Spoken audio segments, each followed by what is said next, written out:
All right, here's the story. I started doing stand-up comedy when I was 14.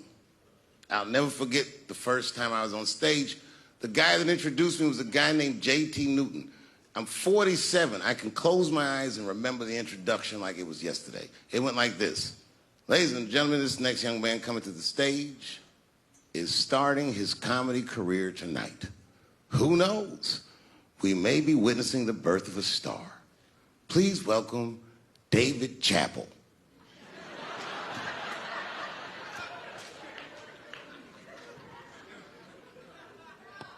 From the first time that I ever held a microphone, I was sure this was it. I knew I was home. I knew I had found my thing. And my God, man, I was a child. I got good. Matter of fact, I was good from the moment I started. And I'm not saying this to be a braggart. I'm telling you the truth. These old niggas was in awe of me. How is this little boy so poised? They used to say. I was. I mean, you know, I got better, but it started out good. About a year into it, when I was 15 years old, I had written a joke during the AIDS epidemic about having a Goodyear condom. Something, I don't even remember the joke. Something about an industrial strength condom by Goodyear. I just remember all the comedians really liked that joke. And there was an older comedian. And he came to me one night after the show, after he saw the joke, and he said, listen, I got an audition at another comedy club, and I was wondering, do you mind if I do that joke? I just want to borrow it. Now, I'm a kid. I don't know any better. I'm like, borrow it? Well, I guess, sure, if it'll help your career. I let him do the joke. And then weeks later, I was waiting to go on in a comedy club, and he went on before me, and he did the joke. And after the show, I pulled him aside, and I said, hey, man, I don't mind you borrowing my jokes, but you got to give them back. He said, oh, I forgot to ask you. He goes, let me buy that joke from you for $50. And I said, man, I'd do it, but I'm just starting out. I need all the material I can get. The idea being that the more material I can accumulate, the faster I'll be able to make money for my work. I said, I can't do it. I want my joke back. I'll never forget this. Remember, I was a 15-year-old child. This guy was a grown-ass man. He stood up over me so I could see how big he was. And he said to me, really? I can just take it. And he did. I got scared because I was a child. But I never forgot that. I never forgot that. I was 15 years old. I'm 47 now. I think about this guy all the time. When I look at my own kids and I see how young and innocent they are, I can't believe someone did that to me. And I don't think about it every day because that was the worst thing that happened to me. I think about it every day because that was the first time that someone ever did that to me. But in my career, it has happened many, many times since where someone would intimidate me or scare me and take something that I believe was mine. I'll tell you another story. Now I'm 18 years old. I'm living in New York City, and I just finished my first road tour, which was a very difficult tour. I'll spare you the details. Now I'm back in New York, but my rent is paid, thank God. And I have $60 to my name, and a woman that I had met in Pittsburgh, a bad Dominican bitch,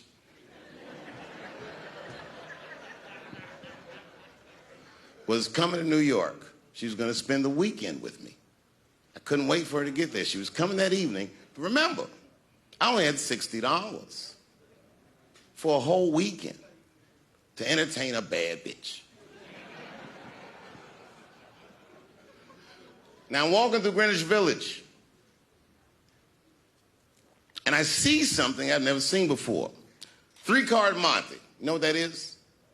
Yeah, the guy had the whole thing. The table was set up, and he had the 3 cards, and the crowd was hooting and hollering, and he was like, find the red card, find the red card, and people were playing. Sometimes they win, sometimes they lose, but it was really exciting, and I'm standing there watching it, and I noticed while I'm watching them play this game that the red card, the one you're trying to find, had just a little bend on the corner. And I'm watching it, and I'm like, yo, this guy doesn't seem to know that red card is bent. I'm going to beat this motherfucker. And I walked up to the table, and I said, let me play a hand. And I put my last $60 on that table, and he starts to shuffle and find the red card, find the red card. And I kept watching that bent card go around the table, make sure I kept my eyes on that bent card. And when he stopped shuffling, and he said, find the red card, I pointed to it with confidence. Here it is right here. And he flipped it over, and it was black. And he took my money. I couldn't fucking believe that. How did this nigga do that? Was that magic or sorcery? I was confused. So you know what I did? I sat there, and I watched him for a real long time play the game. And I realized that all those people who was doing all that hooting and hollering and betting, my God, they were his friends. They were in on the whole thing. I felt so wronged. I felt so stupid. And then the next sucker came up to the table and was about to put his money down. And I said, fuck that, man. Don't put your money there. All these niggas is in on it. It's a trick. And when I said that, the guy that was dealing, and this motherfucker was huge, snatched me up by my collar. Feel how strong he was when he grabbed me. I was a skinny little guy. And he was gonna maul me. And the only reason he didn't, I'm sure, is because he saw the fear in my face. And that fear, he looked at me. I saw his eyes go from hard to soft. He softened. Then he looked at me like the way a father would look at a child. And he said to me, young man, don't ever come between a man and his meal. I never forgot that either. Most niggas would have to run the streets for years to learn a lesson that profound. It took me 2 seconds. Never get between somebody and their paper. Taking a man's livelihood away from him is akin to killing him. Do you know why Prince, the famous rock star that was a friend of mine, do you know why he called himself the artist when he came back? He calls himself the artist because that's what they call us in our contracts.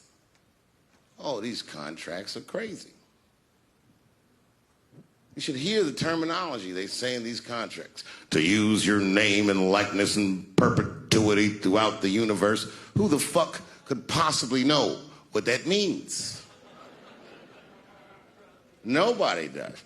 It's so complicated, in fact, that when you're a kid like me, you have to hire somebody to tell you what that means. And you sit down at a table and you do the contract game. And that's how I got with Comedy Central. I signed the contract. But I signed the contract the way that a 28-year-old expectant father that was broke signs a contract.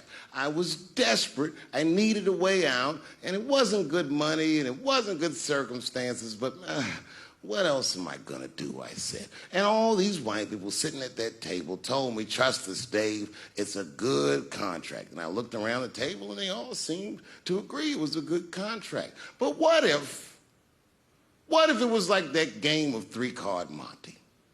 What if they were all friends and I didn't know it? And the bag of money was Iceberg's money in the first place. What was I talking about? What was I trying to tell you? Last week, 2 weeks ago, whenever it was, I called Lauren Michaels And I tell them, okay, I'll do it. I'll do Saturday Night Live on election night. And the day I made that phone call, the day I committed to it, it gets announced that Netflix is streaming Chappelle's show. Not just Netflix. HBO Max is streaming it too.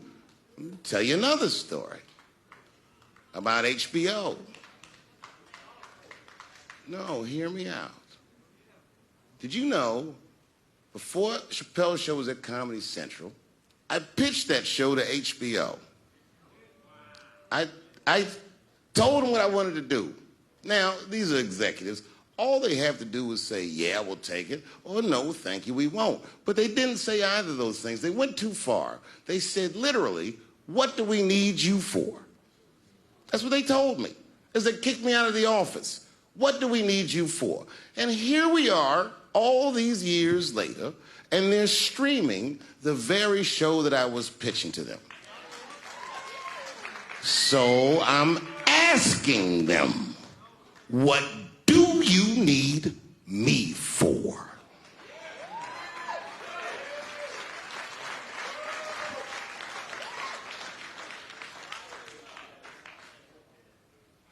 People think I made a lot of money for Chappelle's show.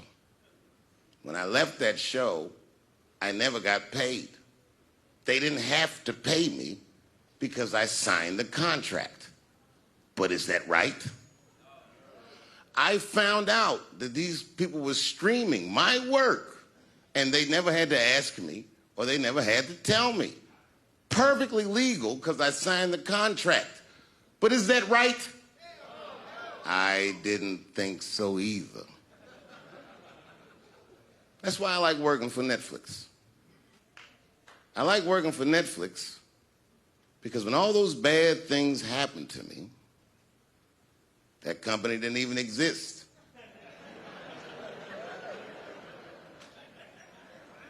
And when I found out they were streaming Chappelle's show, I was furious. How could they not know? So you know what I did? I called them and I told them that this makes me feel bad. And do you want to know what they did? They agreed that they would take it off their platform just so I could feel better. That's why I fuck with Netflix. Because they paid me my money, they do what they say they're gonna do, and they went above and beyond what you could expect from a businessman. They did something just because they thought that I might think that they were wrong. And I do. I think if you are fucking streaming that show, you're fencing stolen goods. They stole that from me. They just took it. And I'm not up here trying to tell you guys that I believe that Comedy Central gave me a raw deal just because I'm black. I believe that they gave me a raw deal because this fucking industry is a monster. It's the same monster that these Me Too bitches was trying to tell you about. But they hate the monster for how it fucks. And I hate that monster for how it eats. But my God, man, it's the same monster. When I quit the show, all my friends would say, well, fuck them, Dave. Why don't you just do Chappelle's show at another network? Yeah. And why doesn't a slave run from one plantation to another plantation because the master over there might be nicer? My God, man, I was trapped. You know what? Tell you the truth.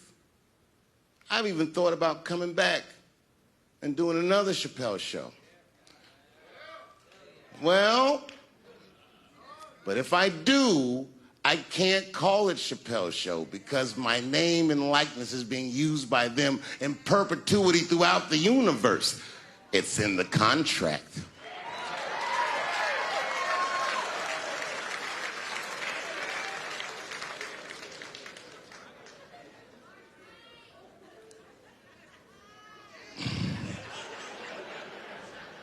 You're not supposed to do this in my business. I'm up here doing something that nobody else in this business has the balls to do. I'm telling you something that you need to know. I'm trying to explain to you what you're seeing. You don't understand what you're seeing. I am publicly flogging a network. And I know that this network niggas, they watching me and they saying, why are you doing this so publicly? Doesn't feel good to be flogged publicly. Oh, believe me, I know. I know exactly how that feels. When I quit my show, they said I was crazy. What was crazy about it? I just didn't want to do it anymore. They said I smoked crack. That's impossible. I was a devout Muslim. I didn't smoke or drink. But I do now, bitch, because you ruined my fucking life. Now it's their turn. This is their first nigga lesson, and I'm honored to give it to them. They're gonna pay me for this show. I called my agent. I said, is there anything I can do about this show? And he said, no. Well, fuck you too then. If you want something done right, I guess you got to do it yourself. So I'm not going to the agents. I'm coming to my real boss. I'm coming to you. I'm begging you. If you ever liked me, if you ever think there was anything worthwhile about me, I'm begging you. Please don't watch that show. I'm not asking you to boycott any network. Boycott me. Boycott Chappelle's show. Do not watch it unless they pay me.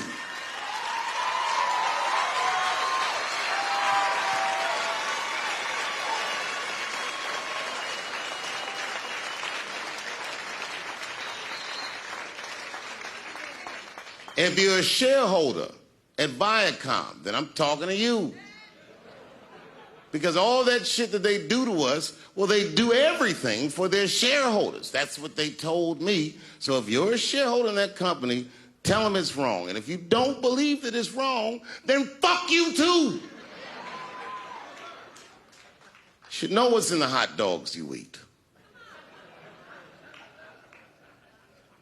Now, there's probably a bunch of people at Comedy Central and Viacom and all these places that have no idea what I'm talking about.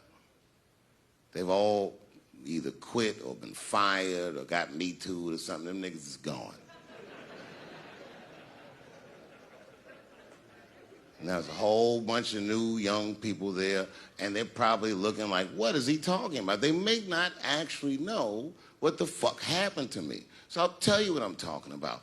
Go downstairs to your accounting department, open the books, see what that show made, and look at what you paid me. That's exactly what I'm talking about. You're going to pay me. I am inviting you to come with me and work with me. And let's fight against that terrible, terrible feeling that you made me feel together. We can fight together and work this thing with Chappelle's show out. Or I can just take it. Thank you.